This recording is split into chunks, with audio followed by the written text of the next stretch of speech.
Oke, Bang Fahmi, kemarin kan kita baru lihat nih momen kebahagiaan dari Laura. Akhirnya muncul lagi di publik dengan melakukan perawatan dan bisa dibilang tuh auranya berbeda, Bang. Mungkin bisa dijelaskan nggak sih, Bang, kemarin momennya seperti apa, Bang? Terima kasih. Assalamualaikum warahmatullahi wabarakatuh dan selamat malam. Gedean dikit ya, Bang. Jadi saya pada hari Jumat itu memang lagi jemput Laura ya. Tapi atas izin daripada Nikita. Jadi saya beritahukan sih Laura ingin mau jalan-jalan dia di mall. Ya udah Bang, abang jemput aja katanya. Jadi saat itu saya izin, saya bawalah dia jalan-jalan, tapi juga dengan penanggung jawab yang diamanati oleh Niki untuk menjaga anaknya. Jadi kita rame-rame. Ya udah, kita di mall, beberapa kegiatan yang dia lakukan, termasuk untuk perawatan rambutnya dan semuanya lah urusan seorang anak perempuan ya. Dan juga ada beberapa permintaan, termasuk dia ingin beli HP dan sebagainya. Nah itu terjadinya itu hari Jumat, dan habis sholat Jumat ya, habis itu dia minta foto. Bang, abang foto deh. Saya panggil aku Ami ya, artinya Om ya. Ami foto dong. Nah, foto pakai HP itu. Udah habis itu dia sendiri yang upload di IG ku, di TikTok dia sendiri. Dengan kalimat-kalimat dia sendiri, ya udah biarin aja orang tahu nih, biar nggak tanya-tanya lagi. Gitu bilang dia, biar nggak ada tanya-tanya lagi kalau ini memang ketemu. Dan selama ini memang saya tidak pernah menjelaskan dia di mana, dan memang itu adalah salah satu bentuk perlindungan yang saya berikan kepada anak yang masih di bawah umur, dan saat ini itu adalah anaknya Nikita Mirzani. Jadi kejadiannya hari Jumat. Setelah itu saya beritahu sama dia, insya Allah nak, Sabtu mimimu datang ya, bersama adik-adikmu, insya Allah bersama pamanmu Bintang, mungkin juga, dan yang lain-lain saya tidak perlu sebutkan namanya. Senang sekali dia. Ya udah kalau gitu aku tak siap-siap aja untuk ketemu. Nah, kan hal yang luar biasa terjadi pada saat itu hari Jumat saya sampaikan, dan dia sudah siap-siap. Hari Sabtu sekitar jam 10, jam 11 saya berangkat jemput dia. Kita ngobrol dulu tempatnya, yang saya katakan berkali-kali itu adalah tempat yang istimewa, karena disitulah tempat dia santai, dia juga bisa refreshing dan seterusnya. Nah pada saat setelah saya jemput, saya bawa di salah satu restoran, saya tidak perlu sebutkan namanya. Di situ udah kumpul nih semua, kumpul secara lengkap lah ya. Ada Nikita, ada adik-adiknya Laura, ada pamannya, ada Mail, ada beberapa orang yang sebagian itu adalah orang dari Nikita Mirzani. Mereka datang berpelukan, ada haru dan kebahagiaan yang tersirat pada saat itu yang saya tahu. Jadi pada saat itu memang betul-betul di luar perkiraan ya, bisa terjadi situasi di mana seorang anak yang sekian tahun tidak berjumpa dengan ibunya, tiba-tiba kita berikan akses, kita jembatani, kita bantu untuk bisa bertemu kembali. Mereka berpelukan, merangkulan, dan juga sempat saling, ya bagaimana lah ya, kerinduan yang cukup lama itu bisa Anda lihat di postingannya. Ya itulah kejadian yang sebenarnya terjadi pada hari Sabtu sekitar jam 1 itu kalau nggak salah, jam 1, jam 2 siang. Saya tidak pasti karena waktu itu saya datang, saya antar, habis itu saya langsung sholat ya, karena ada perjalanan. Jadi kejadiannya hari Sabtu. Hari Jumat saya yang antar, Sabtu saya ketemukan dia dengan Nikita Mirzani di Bandung. Seperti itulah kejadiannya. Ada kebahagiaan, ada keharuan. Dia memang ngomong, saya tidak pernah nyangka dalam situasi ini saya bertemu dengan mimi saya, adik-adik saya sudah besar gitu loh ya. Jadi dia berpelukan lah ya. Dia juga berpelukan dengan pamannya. Ya udahlah, seorang anak yang sekian tahun memang betul-betul penuh haru ya. penuh haru dan kebahagiaan. Mungkin ada yang meneteskan air mata, saya juga tidak memperhatikan mungkin Nikita atau siapa, karena setelah saya ketemukan, saya antar, dia ketemu, dia pelukan, lebih lanjut ya biar aja lah mereka berdua ya, saya suruh duduk, kita makan rame-rame di situ, makan, habis ya terserah lah mau makan apa. Jadi ada Nikita, ada saya, ada berapa orang, kalau dihitung itu hampir 20 orang, tapi sebagian tidak perlu saya sebutkan namanya. Yang saya bisa sebutkan namanya adalah Mahil, ada Lintang, ada adik-adiknya Laura, ada Nikita, ada stafnya Nikita, dan ada beberapa orang-orang yang selama ini membantu lah ya, memberikan support kepada Nikita Mirzani untuk masalah ini biar cepat selesai. Jadi alhamdulillah, itulah yang saya katakan berkali-kali bahwa ini adalah persoalan anak dan ibu. Kasih sayang itu tidak mungkin akan bisa putus. Bagaimana seorang ibu ingin melindungi anaknya itu pasti akan terjadi. Seorang anak ingin menjaga ibunya itu pun pasti akan terjadi. Dan itulah bukti bagaimana kasih sayang seorang ibu, bagaimana kasih sayang Nikita kepada anaknya, bagaimana Nikita ingin melindungi anaknya. Semuanya itu bisa terjawab dari adanya peristiwa di dalam, baik dalam persoalan hukumnya maupun persoalan pertemuannya. Itu adalah bukti nyata. Itulah bukti yang sebenarnya bagaimana seorang ibu memperjuangkan untuk keadilan, memperjuangkan untuk perlindungan supaya anaknya itu terlindungi. Itulah faktanya dan itu adalah realitanya, di mana Nikita Mirzani seorang ibu yang berjuang untuk kepentingan keadilan dan perlindungan anaknya yang bernama Laura Maizani Mawardi. Seperti itu kejadian. Berarti nggak ada momen canggung ya Bang di antara keduanya, apalagi kan bisa dibilang ini sudah hampir setahun lebih tidak bertemu antara Nikita dan juga Loli Bang. Lebih dari setahun. Kalau canggung, jalan awal saya yang bawa turun dari mobil kelihatan. Laura itu kelihatan, tapi tersirat kebahagiaan ya. Memang agak kaget, tapi inilah kebahagiaan yang muncul dalam situasi tersebut. Kalau canggung mungkin saya tidak tahu, tapi yang jelas karena ada Nikita lebih dulu di restoran tersebut, saya kira-kira setengah jam kemudian baru sampai, dan saya yang membawa Laura. Saya bisa melihat pada saat derap kakinya berjalan, itu saya bisa melihat bagaimana ada sesuatu. Jadi ya keharuan lah ya, dari langkah kakinya itu perlahan-lahan itu kelihatan. Saya bilang ada mamamu loh di situ, saya bilang. Kau jalan ke depan. Jadi dia jalan, saya dampingi. Ya udah ketemu. Akhirnya dia pindah di meja. Dia dekat, dia dipeluk sama Nikita. Dia juga memeluk Nikita, membelai rambutnya. Ya bagaimana lah seorang ibu dan anak-anak dan ibu. Itulah kejadian pada hari Sabtu sekitar jam 2. Seingat saya jam 2, hampir jam 3 kalau nggak salah, hari Sabtu. Semua mengabadikan momen tersebut, mungkin ada di media sosial, karena semua hampir rata itu membawa HP-nya untuk memfoto dan memvideokan suasana yang langka ya.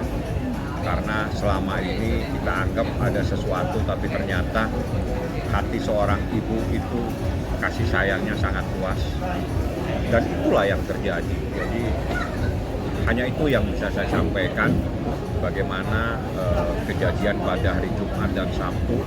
Kalau Laura semakin cantik, ya itu adalah kita yang menjelaskan setelah dia melihat dirangkul anaknya, terus ada adik-adiknya, dia bilang cukup lama saya tidak melihat adik-adik saya dan sekarang udah agak dewasa. Itulah ya ada foto-foto kalau nggak salah di Instagram ya, sempat Mahil yang mencoba untuk memfoto dan memvideokan pertemuan antara Laura dengan kedua adiknya saat itu, dan mereka berfoto di tangga. Seingat saya cuma agak jauh. Setelah saya ketemukan dengan Nikita, biar mereka ngobrol, saya agak menjauh di meja lainnya, saya hanya melihat dari jauh bagaimana pertemuan seorang anak dan seorang ibu pada hari Sabtu tersebut. Oke Bang, ini kan melihat hubungan anak dan ibu sudah membaik, apakah kemungkinan Laura akan segera kembali ke rumah atau seperti apa nih Bang? Itu pasti akan kembali, tapi kan Nikita mungkin mempunyai pemikiran lain, saya tidak tahu. Yang jelas saya hanya melaksanakan apa yang menjadi amanah dari Nikita untuk menjaga anaknya. Jadi cara menjaga ini kan juga, makanya sampai detik ini tidak ada satupun yang tahu dia ada di mana, karena itu adalah bentuk saya memprotek, melindungi dia supaya dalam proses hukum ini tidak terjadi apa-apa sama dirinya. Karena kalaupun misalnya nanti dia ada di suatu tempat yang diketahui, sangat riskan jika sampai ada sesuatu yang terjadi terhadap anak ini. Makanya sampai detik ini kita masih mempercayakan kepada suatu tempat yang saya katakan tempat istimewa untuk menjaga anaknya. Nah, apakah ini sampai proses hukum selesai atau bagaimana, itu kan nanti menjadi pertimbangan. Tapi kenapa ini ada di sini? Ini yang paling penting itu adalah bentuk perlindungan yang diberikan Nikita terhadap anaknya, karena dia dengan kesibukannya, saya yakin Nikita tidak mungkin bisa secara maksimal menjaga anaknya pada saat dia harus melakukan kegiatan dia, itu sudah pasti. Nah, alangkah baiknya ada satu tempat yang istimewa yang bisa menjaga, yang bisa melindungi, tapi selalu koordinasi dengan Nikita. Apapun Nikita pasti tahu, dan itu seizin Nikita. Misalnya dia ingin jalan-jalan ke mall pun itu harus izin dia. Kemarin itu izin dulu saya dengan Nikita, dan saya izin juga dengan pihak yang dipercaya sama Nikita. Pihak yang dipercaya juga koordinasi lagi dengan Nikita. Jadi tidak semudah itu kita membawa Laura untuk jalan-jalan, karena saya harus izin sama mamanya Nikita. Setelah itu saya izin lagi dengan orang yang dipercaya sama Nikita. Orang yang dipercaya tidak mau begitu saja, minta izin lagi dia dengan Nikita. Jadi itulah baru saya bisa ajak dia jalan-jalan. Itu pun saya tidak sendiri, dikawal sama orang yang dipercaya ini, karena dia mengikuti. Laura di mana itu pasti ada. Ini sepertinya Nikita benar-benar sedikit protek banget ya sih Bang sebenarnya? Iya, sebetulnya bukan protek ya. Jadi ini adalah karena ini ada persoalan hukum. Anak ini juga harus dijaga. Nah, itu menjadi kewajiban dia, ya kan. Nah, sekarang bagaimana caranya menjaga anak ini? Kita harus tempatkan di tempat yang istimewa, yang orang ini bisa kita percaya. Tapi bukan berarti terus kita tidak tahu. Semua aktivitasnya nih kita tahu, karena hampir setiap waktu itu dikirimi foto. Aktivitas olahraga, aktivitas dia santai, apapun kita dapat. Hampir setiap jam itu kita dapat update tentang perkembangan. Nah, akhirnya mereka bisa bertemu hari Sabtu, itu hal yang luar biasa terjadi. Saya bersyukur, alhamdulillah, akhirnya anak dan ibu bisa berangkulan kembali, bisa bersatu kembali, sebagaimana yang berkali-kali saya katakan, kasih sayang itu tidak akan pernah berakhir, karena mereka ada hubungan darah di antara mereka, ibu dan anak dan ibu. Sudahlah, itulah yang terjadi pada hari Sabtu kemarin. Pada saat ini kemarin Laura mendengar mungkin akhirnya Fadel sudah ditetapkan menjadi tersangka dan sudah rilis juga di Polres. Bagaimana tanggapan dari Laura sendiri?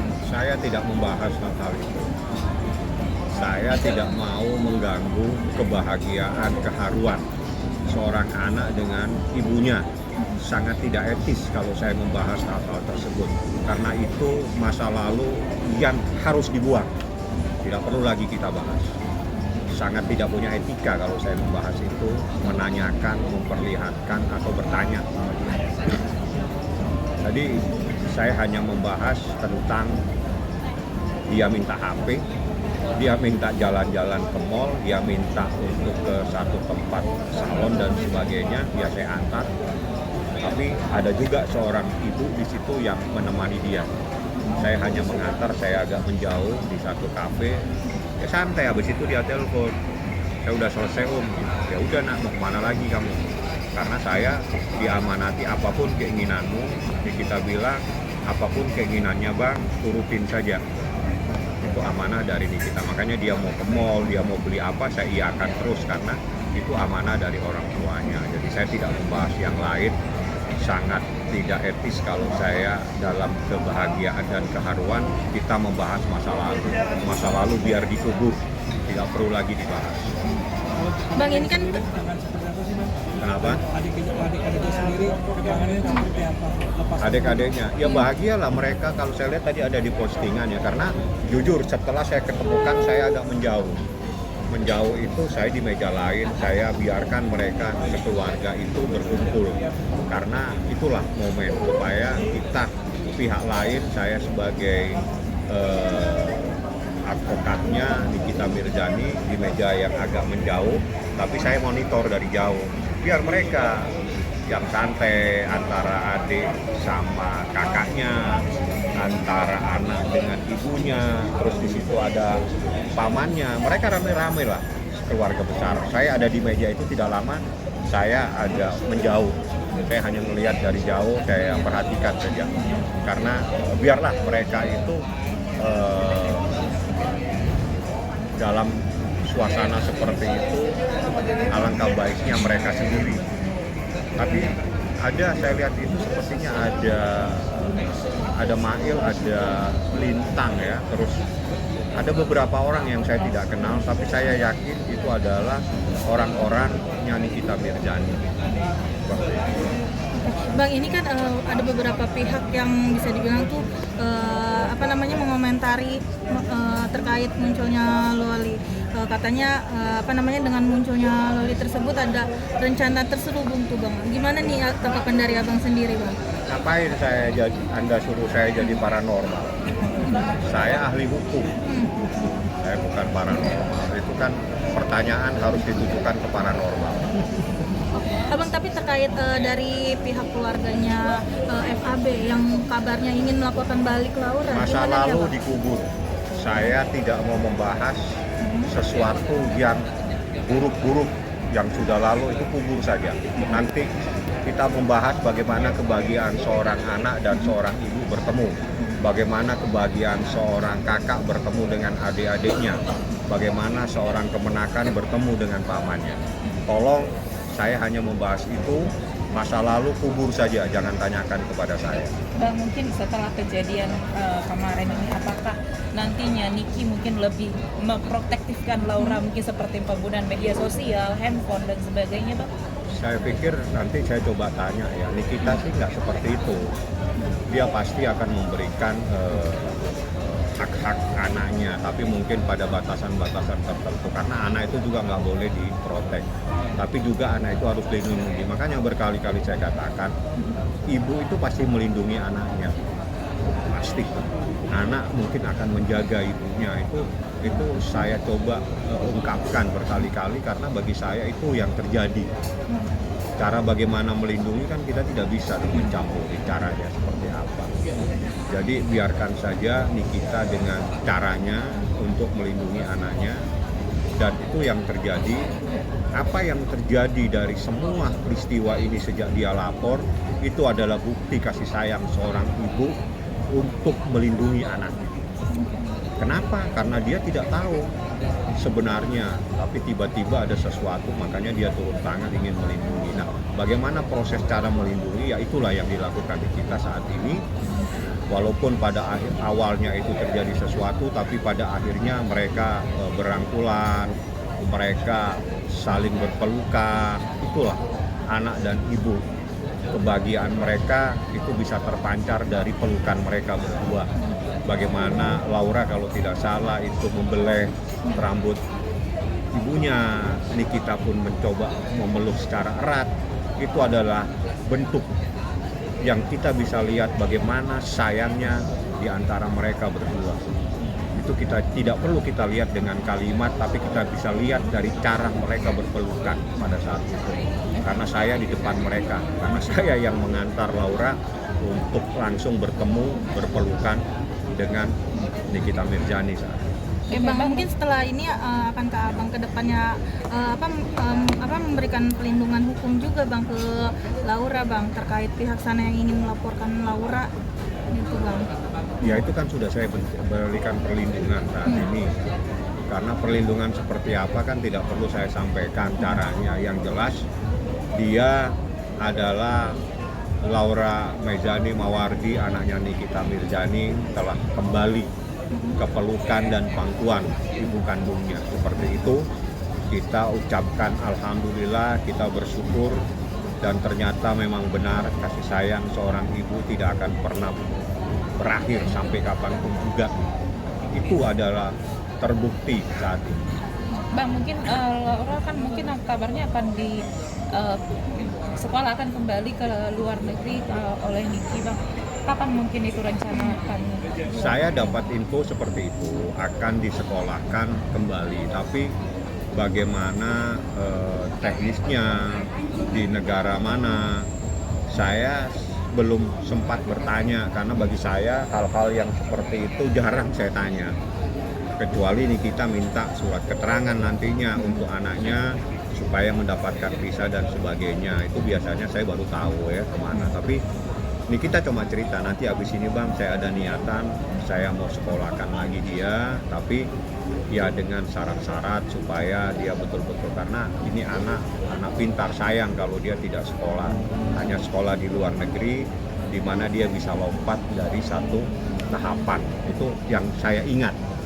Yang lain-lain saya tidak sempat tanya, negara manapun saya tidak tanya, tapi yang jelas pasti yang namanya luar negeri pasti bukan di Indonesia. Itu yang saya tahu.